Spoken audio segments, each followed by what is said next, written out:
I've been doing this healing thing, working as a pharmacist and as a healthcare professional now for 32 years, and there's certain truths that I've come up with that are true in the case of all degenerative disease. One of the most fundamental ideas is the fact that what you're diagnosed with is not the problem in terms of reversing your health issue. Diagnoses, medical diagnoses, are conveniences that doctors use to explain symptomology.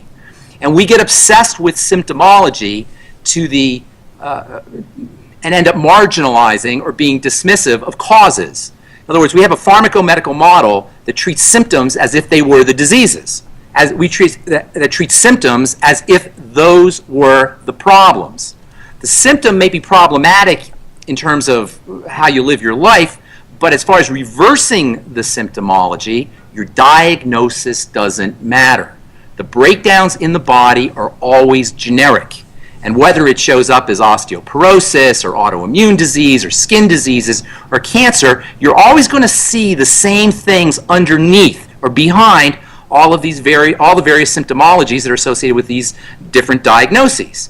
And if you want to reverse the disease state, it doesn't matter what the diagnosis is, and it doesn't even matter what the symptomology is. What matters is the cause. If you have a tree that is producing rotten fruit or moldy leaves, you don't spray the leaves. You don't correct the problem at the level of the fruit or the leaf. You correct the problem at the level of the soil. It doesn't matter what the specific shape of the fungus is on the leaf.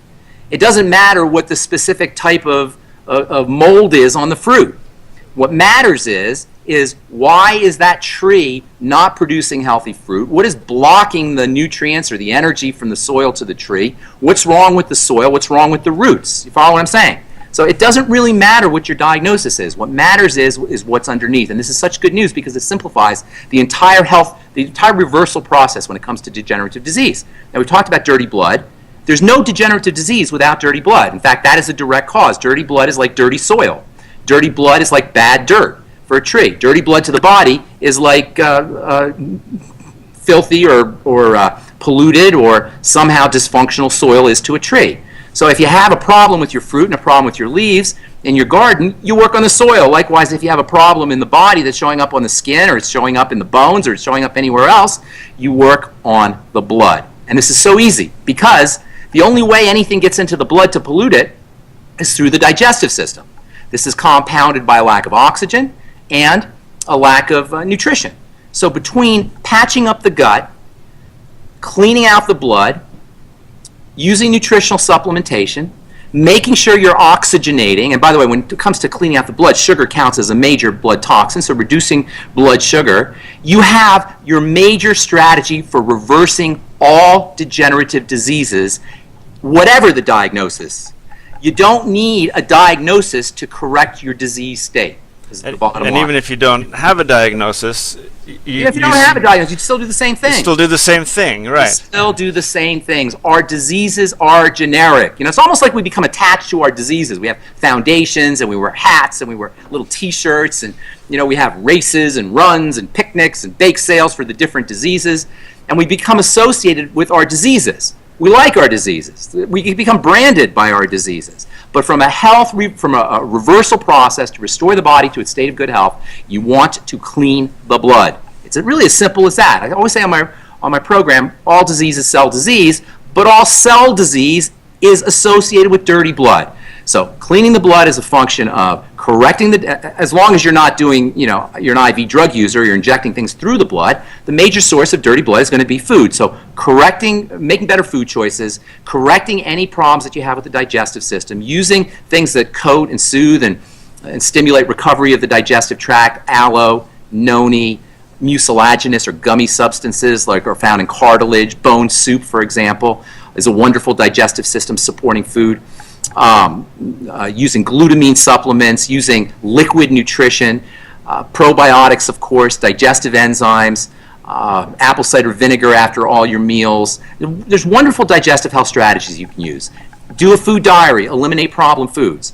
Gluten, of course, is a big problem for a lot of people, but so are all grains. Cereals, bread, starches, these can be major problematic foods. Stabilizing the blood sugar, restricting your intake of sweets. This has a major effect on the blood, number one. Sugar has a major effect on the blood.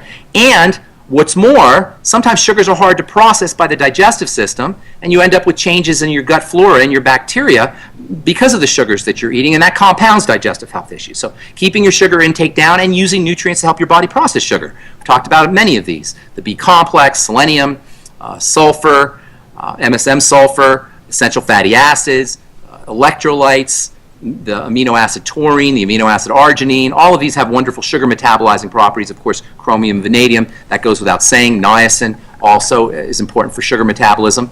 And then oxygenation, making sure your blood is oxygenated, deep breathing. And that means inhaling oxygen as well as exhaling carbon dioxide. You know, a lot of times we think about breathing, the oxygenation process, that's easy to understand, but sometimes we forget that blowing off carbon dioxide and blowing off toxicity in the exhalation process is just as important. In fact, that's really where the body does its relaxation, is in the exhale. So making sure you're breathing correctly, and then moving your body, moving the lymph, making sure your lymphatic system and the blood circulation is moving by getting on a rebounder, brisk walking, etc. This is a protocol for every single chronic degenerative disease you can name.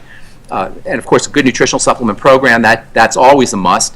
And then also mental and emotional strategies, using mental techniques, mind techniques, visualization techniques, something as simple as love and forgiveness versus anger and rage. You know, anger is a disguised form of fear, and fear shuts down the immune system. Isn't there so much of that in the medical model where the diagnosis is like they curse us. It's like you have cancer. It's a curse. It's a curse. You have this. You know, one of the things you never want to do is say, I am a diabetic. I am depressed. I am sick. You know, after you say I am, you want to be very careful what that next word is, because you're identifying that way. So using mental and emotional strategies is also important. Of course, spiritual strategies go without saying. So here's the deal. This is for all chronic degenerative diseases, and it doesn't matter what your diagnosis is. We're talking osteoporosis and arthritis and autoimmune disease and diabetes and cancer and skin issues, whatever. We want to simplify the healing process, and that gives us power and gives us control.